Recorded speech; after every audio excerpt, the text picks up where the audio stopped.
क्या आपको पता है कि किसी भी चीज का जो प्राइस होता है वो अक्सर 99, 199, 299 ऐसा ही क्यों होता है? और क्या आप जानते हो कि जो क्लीनिंग प्रोडक्ट्स होते हैं जैसे सैनिटाइजर्स, फिनाइल्स, ये सब में अक्सर वो लोग एड में बोलते हैं कि it kills 99.99% of the germs, but वो ऐसा क्यों नहीं बोलते कि ये 100% जर्म्स को मारता है? ऐसा क्यों नहीं? ऐसे amazing non stop random facts की वर्षा होने वाली है ना इस वीडियो में कि आपका रिएक्शन इस इमोजी की तरह होगा।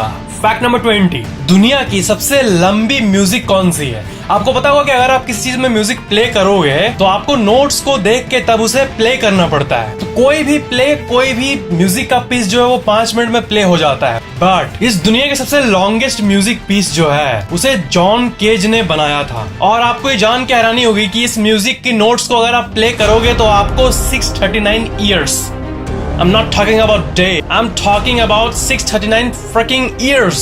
Yes, fake accent. मतलब अगर आप उसे इस साल प्ले करना शुरू करोगे 2020 में तो वो साल 2660 में जाके खत्म होगा।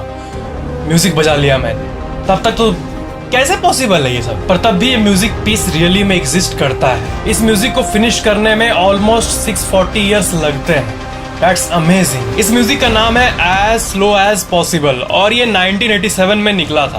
फैक्ट नंबर 19, हर कंट्री में अपना अपना आइलैंड होता है। इंडिया में अंडमान निकोबार है और बहुत सारे हैं, ठीक है, पर ऐसा कौन सा कंट्री है जिसका सबसे ज्यादा आइलैंड मौजूद है? मतलब टुकड़े टुकड़े टुकड़े टुकड़े करके उसका जमीन मौजूद है। तो इसका आंसर है स्वीडन। आपको ये जान के हैरानी होगी कि स्वीडन जो है इसमें 221,800 2,21,800 2,21,800 इतने आइलैंड मौजूद हैं। It is the largest island country in the world.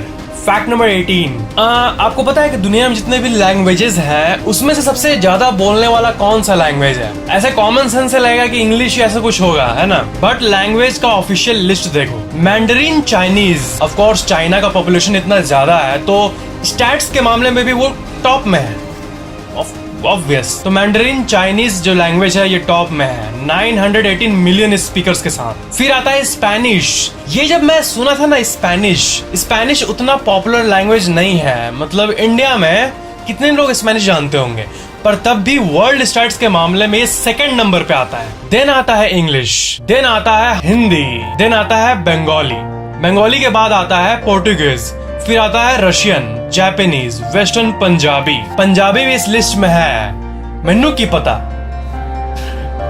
Fact number 17, jeep. ये जो वर्ड है जीप, इससे ये जो व्हीकल है सामने आता है। तो जीप का ये जो आइडिया है ना, जीप का एक्चुअल रिप्रेजेंटेशन जो है ना वो है जीप और जीपी मतलब जीप, और इसका फुल फॉर्म है जनरल पर्पस व्हीकल।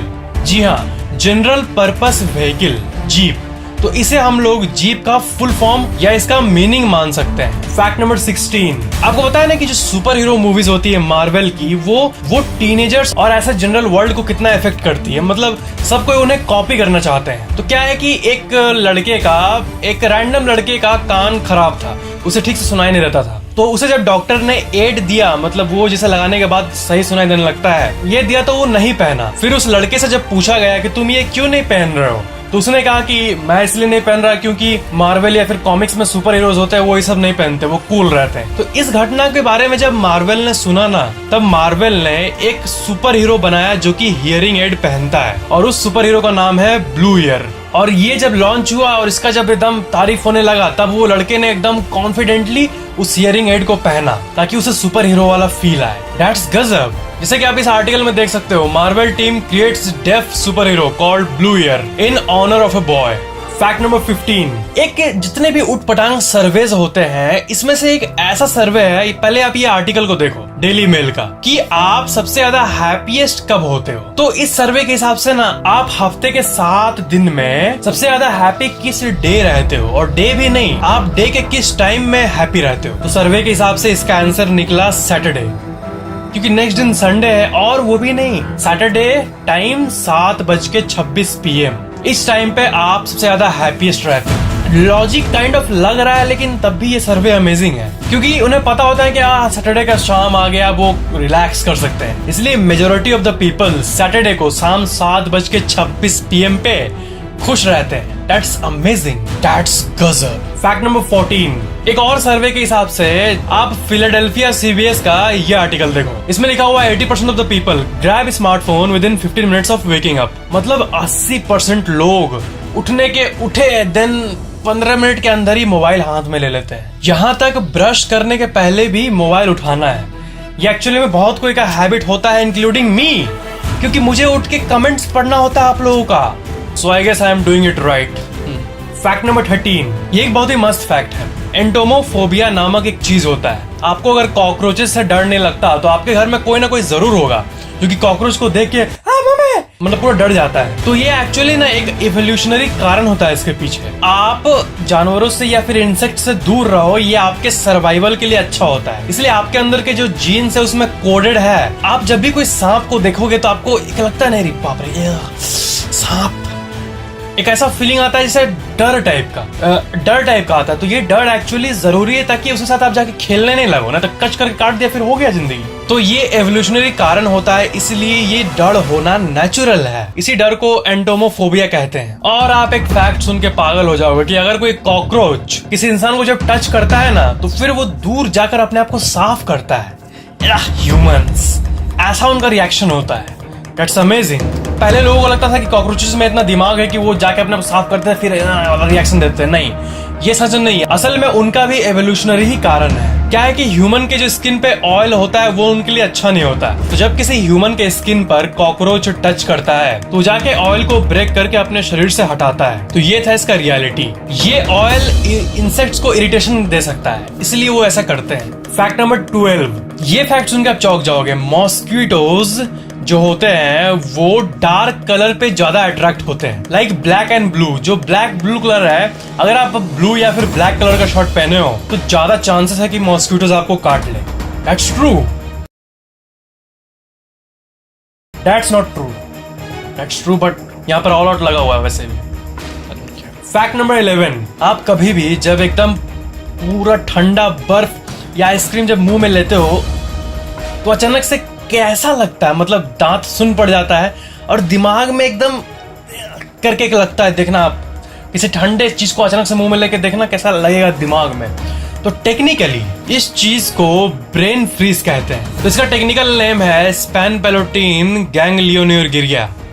गिर गया, अरे मतलब जो भी है, ये रियली में से कहते हैं स्पेनोफेलेटिन गैंग्लियोन्यूरालिया। ये जब खाते हो आप तो ये जो वेन होता है उसे चिल कर देता है। आपके जो थ्रोट के पास वाले वेन्स होते हैं उसे चिल कर देता है। फैक्ट नंबर 10, दुनिया के रिचेस्ट पीपल के बारे में आप जरूर सुने होंगे। इतने बिलियन डॉलर्स, ट्रिलियन डॉलर, मतलब बिलियन में ही है अभी। तो तब भी ना बिलियन को भूल जाओ, क्योंकि ये देखो रियलिस्ट। मतलब देखो, अभी आप जानना चाहते हो कि अभी इस दुनिया में सबसे अमीर आदमी कौन है, जेफ बेजोस, बिल गेट्स, ये सब आता दिमाग में। बट अगर पास्ट की बात करें ना तो ये लोग उनके इत्तू सा भी बराबर नहीं है, ऐसा हाल था, पता है। ये देखो the wealthiest historical figures. Augustus सेसर, इनका जो नेट वर्थ था वो था 4.6 ट्रिलियन डॉलर्स। अगर हम लोग इन्फ्लेशन के हिसाब से उसे एडजस्ट करें तो। फिर आता है जैकब फीवर, इनका था 400 से 500 बिलियन डॉलर्स के बीच। फिर मानसा म्यूसा, इनका था 415 बिलियन के आसपास। फिर है जॉन डे रॉकफेलर, इनका भी 253 से लेकर 400 बिलियन डॉलर्स के बीच में। और आप ये पूरा लिस्ट देख सकते हो। मुझे तो इनका नेटवर्थ देख के हैरानी हो रहा है। अगस्टस सेसर, मतलब ये उस टाइम अभी के जो अमेज़न के मालिक है जेफ बेजोस, जिनका 100 बिलियन से ऊपर का नेटवर्थ है, उससे 40 गुना ज्यादा।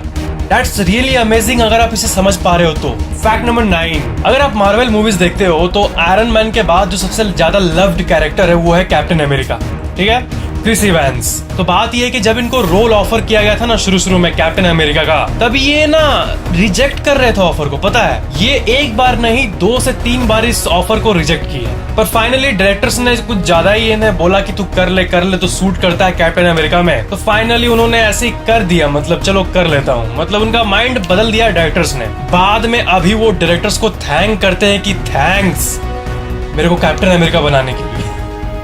वो उनको असल में उस टाइम एंजाइटी की प्रॉब्लम थी, मतलब उन्हें पब्लिक में आने पे, थिएटर में इतने लोग मुझे देखेंगे, इससे उनको डर लगता था लिटरली। वो यहाँ तक रोल निभाने के पहले एक थेरेपिस्ट के पास भी गए थे ताकि इनका दिमाग थोड़ा बैलेंस्ड रहे। लेकिन फाइनली अभी हम लोग ये कह सकते हैं कि इनके बदले और कैप्टन अमेरिका में कोई सूट कर ही नहीं सकता, है ना गाइज। फैक्ट नंबर 8, आपको तो पता ही होगा कि डिप्रेशन जो है ये कितना सीरियस टॉपिक है, और ये स्टैट्स देखो, ये बहुत ही इंपॉर्टेंट स्टैट्स है। जो कॉलेज और स्कूल के स्टूडेंट्स होते हैं उनमें देखो डिप्रेशन का stats 30% of the college students जो होते हैं, उन्होंने ये कहा है कि जो इतना पढ़ाई का प्रेशर होता है उनपे, उनके चलते इनका जो एकेडमिक परफॉर्मेंस होता है उस पर नेगेटिव इफेक्ट आता है। और बाकी स्टैट्स को भी आप यहाँ पर देख सकते हो। और पढ़ाई, जब भी आप पढ़ाई करते हो तो आपको एक बहुत ही ओवरवेलमिंग फीलिंग आती होगी, ए बस रे अब नहीं होता, ये जो फीलिंग है अब बहुत हो गया, जो नहीं पढ़ना है, ऐसा जो फीलिंग आता है जो हर एक स्टूडेंट के मन में कभी न कभी आता ही होगा जब प्रेशर से वो ओवरवेलम हो जाता है। ऐसा करीब यहाँ पर आप देख सकते हो 85% स्टूडेंट्स ने पास्ट ईयर में एक्सपीरियंस किया है, और 24% स्टूडेंट्स तो मेडिकेशन लेते हैं, दवाई लेते हैं, जैसे स्लीपिंग पिल्स हो गया और बाकी जो डिप्रेशन पिल्स हो गया, ऐसा हालत है। और 41% स्टूडेंट्स में तो एंजाइटी एक बिल्कुल कॉमन चीज हो गई है। तो इससे ये पता चलता है कि सिर्फ इंडिया की ही नहीं, पूरे वर्ल्ड की जो एजुकेशन है वो कुछ तो गलत है। तो हम लोग रोज सुनते हैं कि कोटा में इसने सुसाइड कर लिया और क्या क्या, मतलब ऐसा न्यूज पढ़ाई के चलते वो भी। फैक्ट नंबर 7, आपको पता है ना हाई हील्स मतलब क्या होता है? हाई हील्स मतलब लड़कियों का ये चप्पल, ओके? बट पहले के जमाने में लड़के हाई हील्स पहनते थे, जो अपर क्लास के मेन होते थे वो लोग इसे पहनते थे, उनके हिसाब से ये अपर क्लास को डिपिक्ट करता है हाई हील्स। और किंग ल्यूइस जैसे लोग इस हाई हील्स को धारण करते थे। मतलब सोचो कितनी अजीब बात है, अगर अभी भी हाई हील्स लड़के पहनते तो कैसा, अरे बाप रे बाप। पर तभी ये फैक्ट है कि पहले के लड़के इसे पहनते थे। That's funny. फैक्ट नंबर 6, आपको पता है कि सूरज का जो लाइट होता है वो, आप अगर दिन भर सूरज में ही रहोगे तो वो कैसा इफेक्ट करेगा? ये देखो, ये जो पिक्चर आप देख रहे हो इसमें इस बूढ़ी औरत का फेस देखो। क्या है कि एक ट्रक ड्राइवर थी, ठीक है? और ना आप ये सोचो कि मान लो कि आप ट्रक ड्राइव कर रहे हो, ठीक है, और सूरज इस तरफ है, तो डेली आप अगर सालों साल ट्रक चलाओगे तो आपका एक साइड ही सूरज को फेस करेगा और दूसरा साइड सूरज का फेस नहीं करेगा, सिंपल है। और जो लाइट सालों साल पड़ रहा है और ट्रक ड्राइवर को दिन भर चलाना ही पड़ता है, तो उससे इनका फेस देखो कैसा हो गया। जिस साइड लाइट पड़ा था उस साइड का फेस देखो, और जिस साइड लाइट नहीं पड़ा था उस साइड का फेस देखो। और ये जो चीज है ये पूरे 28 सालों में हुआ है, क्योंकि ये 28 साल तक ट्रक ड्राइवर थी। फैक्ट नंबर 5, क्या आप स्नो वाले जगह पर गए हो जहाँ पर बर्फ बरसता है, ऐसा जगह पर गए हो? तो क्या है कि अगर आप देखो, भले हम लोग बहुत जगह ट्रैवल करते हो, ये करते हो वो करते हो, बट अभी भी बहुत लोग हैं जो कि आज तक स्नोफॉल को नहीं देखे हैं या फिर आज तक समुद्र के बीच को नहीं देखे हैं। बहुत कोई है, पता है, और स्टैट्स को देखा तो बहुत कोई है, क्योंकि 2/3 of the world population has never seen snow. मतलब 2/3 वर्ल्ड का पॉपुलेशन कभी भी स्नोफॉल, मतलब स्नो को गिरते हुए वैसे फिल्मी जगह जैसे मनाली, शिमला ऐसी जगहों पर नहीं गया है। That's true. अगर आप स्नोफॉल देखे हो तो आप बहुत लकी मानो अपने आप को। फैक्ट नंबर 4, आपको पता होगा कि जब पत्ते झड़ते हैं तब उनका कलर कैसा हो जाता है, और नॉर्मल में कलर ग्रीन होता है, ठीक है? तो आपको पता ही होगा कि जो ग्रीन पिगमेंट होता है जिसका नाम है क्लोरोफिल, वो रहेगा तभी पत्ते हरे रहेंगे। तो इसका मतलब जो पत्ते गिरे हुए सूखे पत्ते आप देखते हो उसमें क्लोरोफिल नहीं होता है, उसमें एनफ वार्मथ, सनलाइट और क्लोरोफिल नहीं रहता है, इसलिए वो पत्ते झड़ने लगते हैं। मतलब सिंपल फैक्ट ये है कि ये जो वर्ड है क्लोरोफिल, एक टर्म, इसी के चलते दुनिया भर के सारे पेड़ के पत्ते हरे होते हैं, और जो झड़ते हैं जो पत्ता हरा नहीं है उसमें क्लोरोफिल नहीं है। फैक्ट नंबर 3, देखो जितने भी वर्ल्ड के अलग अलग कंट्रीज के जो फ्लैग है, झंडे, उसमें मल्टीपल कलर्स होते हैं, हरे पीले नीले, ठीक है? हर कंट्री का अपना एक यूनिक कलर चॉइस होता है, बट आपको ये पता ही होगा कि जो पर्पल कलर है इसे रॉयल कलर माना जाता है, ठीक है? पुराने जमाने से ये मान्यता है। बट पर्पल कलर की बात करें तो सिर्फ पूरे वर्ल्ड के इतने सारे कंट्रीज में से सिर्फ 2 ही कंट्रीज हैं जिसके फ्लैग में पर्पल कलर पाया जाता है, और वो है डोमिनिका और निकारागुआ। मतलब पर्पल ये जो कलर है ये दुनिया के सिर्फ 2 ही फ्लैग में है, रॉयल कलर होते हुए भी। फैक्ट नंबर 2, हमिंग बर्ड जो ये बर्ड है इसका जो हार्ट बीट होता है ना वो होता है 1200 बीट्स प्रति मिनट। 1200 बीट्स प्रति मिनट मतलब कितना हो गया? 1200 डिवाइडेड बाय 60 कितना होगा? 1 मिनट। मतलब 20 हार्ट बीट प्रति सेकेंड, 20 पर सेकेंड, 20 पर second. What? Oh my gosh, इतना तेज उनका हार्ट बीट होता है। फैक्ट नंबर 1, जो प्राइस होता है चीजों का वो हमेशा 99, 199, 299, 499, 999 ऐसा क्यों होता है? और क्या इससे एक्चुअल में सेल्स बढ़ते हैं? तो इसका आंसर है यस, सेल्स बढ़ते हैं। इसको कहते हैं ऑड प्राइसिंग, ठीक है। और ये जो होता है ये एक साइकोलॉजिकल इफेक्ट करता है, मतलब कॉन्शियसली एंड लॉजिकली हमें ये पता होता है कि हाँ ये 199 है मतलब 200 है, बट हमें ये एक सब कॉन्शियस लेवल पर इफेक्ट करता है, मतलब अनअवेयर लेवल पे ये हमें इफेक्ट करता है। मतलब मान लो एक प्रोडक्ट का प्राइस है 201 रुपए और एक प्रोडक्ट का प्राइस है 199 रुपए, तो आपको लॉजिकली ये पता है कि दोनों में बस 2 रुपए का अंतर है, बट तब भी ये आपको सस्ता लगेगा। मतलब माइंड ऐसे ही काम करता है, एक सब कॉन्शियस लेवल पर आपको ये सस्ता लगता है। और एक प्रोडक्ट का प्राइस अगर 175 है और 199 है, ये क्लोज लगेगा, मतलब ये लगेगा हाँ 100 है, कुछ रुपए का अंतर है, ऐसा फील होगा। बट अगर एक प्रोडक्ट 175 का है, एक 201 का है, तो तब आपको लगेगा कि अरे ये 200 पार है और ये 100 कुछ है। बट वही हम लोग पीछे चले तो 175, 199 में लगेगा यार कुछ रुपए का फर्क है, ले लेते हैं। किसी चीज का प्राइस अगर 49 है तो आपके मन में आएगा अरे ये 40 रुपए का है, बट असल में ये 50 रुपए से 1 ही रुपए कम है, बट आपको लगेगा अरे ये 40 कुछ है,